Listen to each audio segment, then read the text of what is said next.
కానీ హల్లెలూయా. ఇప్పుడు దాకా మనం 2 అంశాల గురించి తెలుసుకున్నాం అండి. మొదటి అంశం ఏంటంటే దేవుని కృప, రెండో అంశం దేవుని కాపుదల.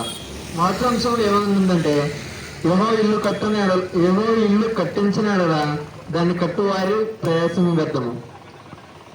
ఇల్లు కట్టబడాలంటే దేవుని కృప ఉండాలి. దేవుని కృప లేనిదే ఇల్లు కట్టబడదు. అలాగే మన హృదయం కట్టబడదు. దేవుని కృప లేనిదే మన కుటుంబం కట్టబడదు. అలాగే దేవుని కాపుదల ఉంటే పట్టణము కాపాడబడదు. దేవుని కాపుదల ఉంటే సొదొమ కుమార మీద దేవుని కాపుదల లేకపోవడం వలన అది పాడైపోయింది. దేవుని కాపుదల నిలే పట్టణం మీద ఉండడం వలన అది కాపాడబడగలిగింది. దేవుని కాపుదల దాని మీద ఎలా ఉందంటే వారు పాపం చేశారు. నిలే పట్టణస్తులు పాపం చేశారు. అయితే వాళ్ళ పాపాన్ని ఒప్పుకొని దేవుని దగ్గర పశ్చాత్తాపడ్డారు. దేవుడు వాళ్ళని క్షమించాడు. ఆ పట్టణం మీద కాపుదల ఇచ్చాడు. అలాగే మనం ఇప్పటిదాకా 2 అంశాల గురించి తెలుసుకున్నాం. 3వ అంశం ఏంటంటే పోషణ, దేవుని పోషణ. 2వ వచనము కీర్తన 127 కీర్తన 2వ వచనం నేను చదువుతున్నాను. మీరు వేకోణం లేచి చాలా రాత్రి అయిన తర్వాత పండుకొనుచు కష్టార్జితమైన ఆహారమును తించునుండుట వ్యర్థమే.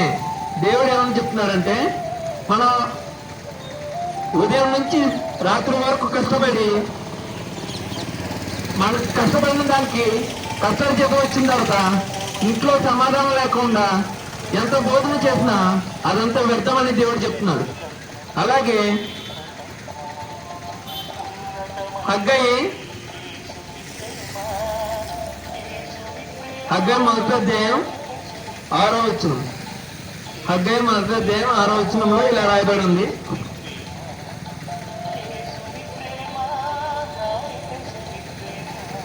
మీ ప్రవర్తనను గురించి ఆలోచించుకోండి. మీరు విస్తారముగా విత్తునను కొంచెమే పండును. మీరు భోజనము చేయుచున్నను ఆకలి తీరిపోయినది.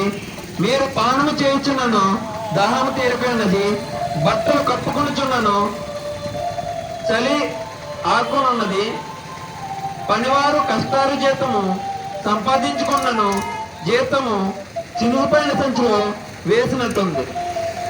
దీంట్లో దేవుడు ఏమని చెప్తున్నాడంటే మనం పొద్దున్న నుంచి రాత్రి వరకు కష్టపడి మన కష్టపడిన కష్టార్జితము ఇంట్లో సమాధానం లేకుండా ఉంటే మన కష్టార్జితం ఎలా ఉందంటే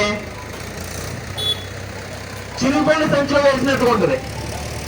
అదే దేవుని భయభక్తులు కలిగి దేవుని కృప మన మీద ఉండి దేవుని కాపుదల ఉంటే దేవుడు మనల్ని 30 అంతలు 60 అంతలు 100 అంతలుగా ఆశీర్వదిస్తాడు.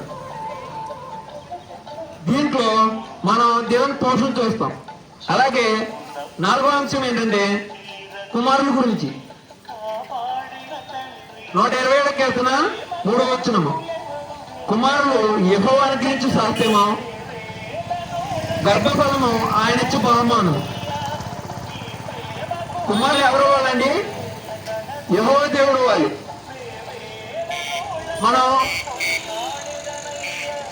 మన సాధ్యాన్ని సహకారం కోసం మనం చూసుకుంటాం. కానీ పిల్లల కోసం నాకు ఇలాంటి కుమారుడు కావాలని మనం చూడము. దేవుడు చూడాలి.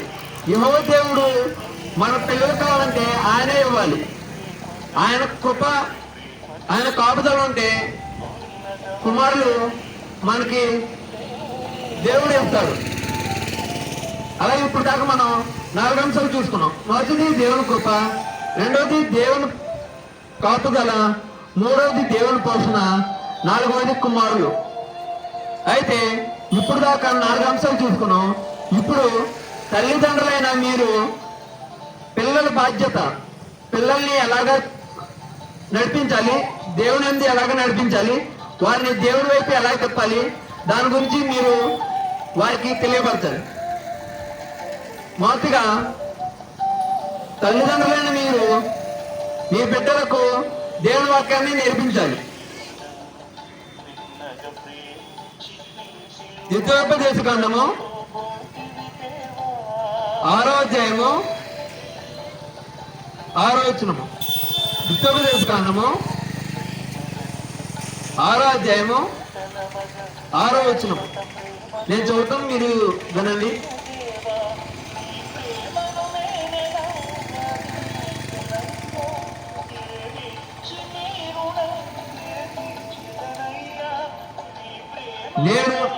నేను నాకు ఆజ్ఞాపించిన ఈ మాటలను నీ హృదయంలో ఉండవలెను.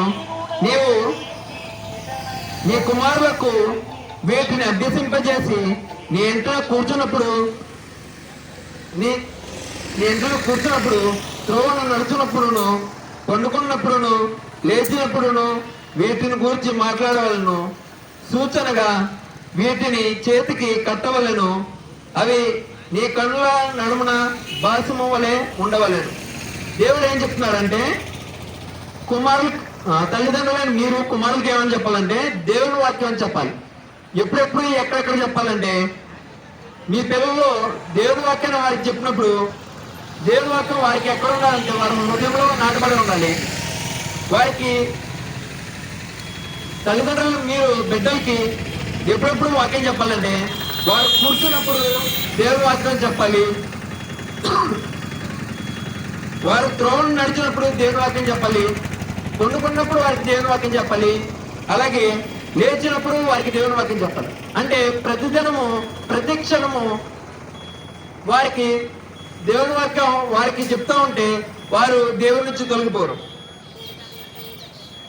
అలాగే రెండవది, దేవుని యందు భయభక్తులు కలిగి ఉండడం పిల్లలకి నేర్పించాలి.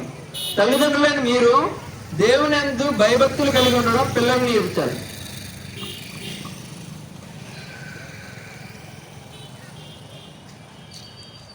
సామెతలు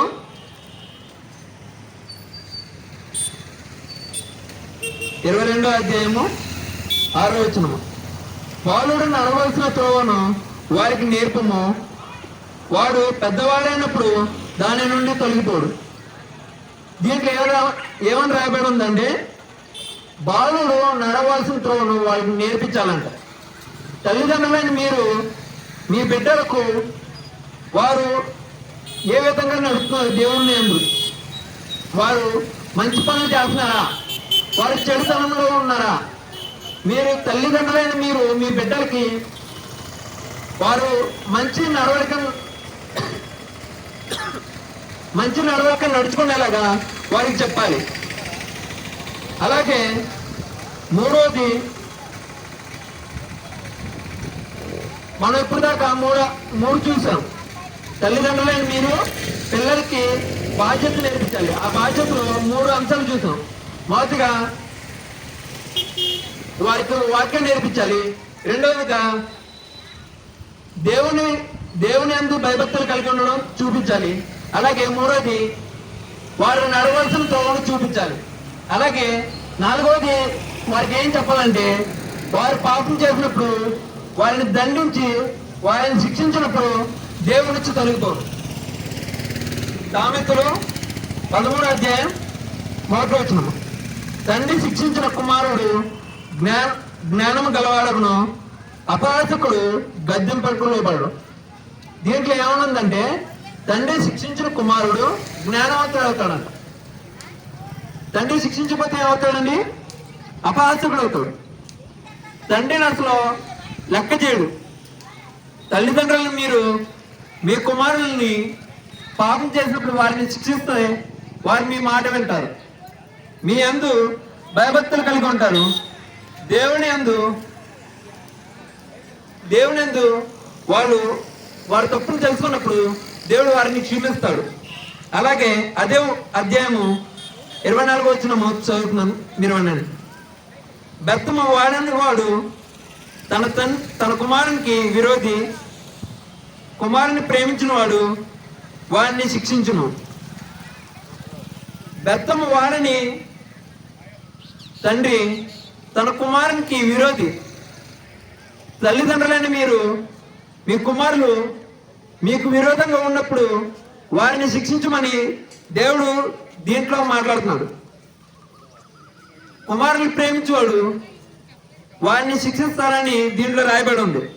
అలాగే బైబిల్ గ్రంథంలో రాజైన దావీదు కుమారులు పాపం చేశారు. అలాగే యాజకుడైన ఏలి కుమారులు పాపం చేశారు. అయితే యోబు గ్రంథంలో యోబు కుమారులు, యోబు గొప్పవాడు, ధనవంతుడు. మనకు తెలుసు గొప్పవాడు ధనవంతుడు అనగానే వాళ్ళ కుమారులు పాడైపోతారు అనుకుంటాం. కానీ గొప్పవాడు ధనవంతుడైన యోబు తన కుమారులు పాపం చేసి దేవుని దూషించారేమో అని వారి కోసం అరుణోదయాన్ని లేచి బలి అర్పించాడు, దాన బలి అర్పించాడు. అయితే తల్లిదండ్రులైన మీరేం చేయాలంటే మీ కుమారుల కోసం ఉదయకాలంలో లేచి వారి కోసం ప్రార్థన చేయాలి. దేవుని దగ్గర అంగలార్చాలి. దేవుని దగ్గర వారి కోసం ప్రార్థన చేసినప్పుడు వారు దేవుని నుంచి తొలగిపోరు. ఇప్పుడు దాకా మనం 4 అంశాలు చూసుకున్నాం. మొదటిగా పిల్లలకు మీరు దేవుని వాక్యం నేర్పించడం. రెండవది దేవుని యందు భయభక్తులు కలిగి ఉండడం నేర్పించడం. మూడవది వారు నడవలసిన త్రోవలను నేర్పించడం. నాలుగవది వారు తప్పు చేసినప్పుడు వారిని శిక్షించమని. తల్లిదండ్రులు మీరు ఎవరి వల్ల ఉండాలి? ఏలి తన కుమారుడు పాపం చేసినప్పుడు వారిని శిక్షించలేదు. కానీ యోబు తన కుమారులు పాపం చేశారేమో, దేవుని దూషించారేమో అని వారి కోసం అరుణోదయం లేచి బలి అర్పించారు. తల్లిదండ్రులను మీరు యోబు వల్ల జీవించాలి. యోబు ధనవంతుడు అవ్వచ్చు, గొప్పవాడు అవ్వచ్చు. కానీ తన బిడ్డల కోసం తాను అరుణోదయం లేచి ప్రార్థించాడు, అంగలార్చాడు, తన కుమారుని పాపం చేశారేమో అని. అలాగే తల్లిదండ్రులైన మీరేం చేయాలంటే మీ కుమారుల కోసం ప్రార్థించాలి, అంగలార్చాలి, దేవుణ్ణి స్తుతించాలి. దేవుని స్తుతించి వారి కోసం అంగలార్చినప్పుడు దేవుడు వారిని క్షమిస్తాడు. అలాగే దేవుని కృప వారి మీద ఉంటుంది. దేవుని కృప వారి మీద ఉన్నప్పుడు దేవుని కాపుదల వారి మీద ఉంటుంది. అలాగే మీ కుటుంబం మీద ఉంటుంది. దేవుని కాపుదల ఉన్నప్పుడు దేవుని పోషణ మీ కుటుంబం మీద ఉంటుంది. మనం ఇప్పుడు దాకా మీ పిల్లల్ని వారిని దేవుని యందు భయభక్తులుగా పెంచలేదేమో. ఇప్పుడైనా వారిని దేవుని యందు భయభక్తులుగా ఉండేలాగా పెంచుదాం. తల్లిదండ్రులను మీరు వారు చేసిన తప్పుల్ని వారు దేవుని దగ్గర ఒప్పుకునేలాగా వారిని మార్చండి.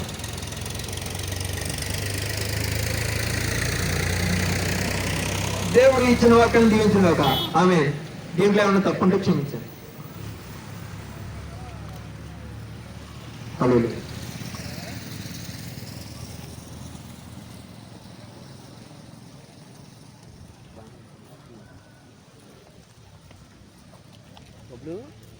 బైబిల్ బాగానే కనిపిస్తుంది. అయితే ఒకసారి ఇక్కడ నుంచో చెప్తా.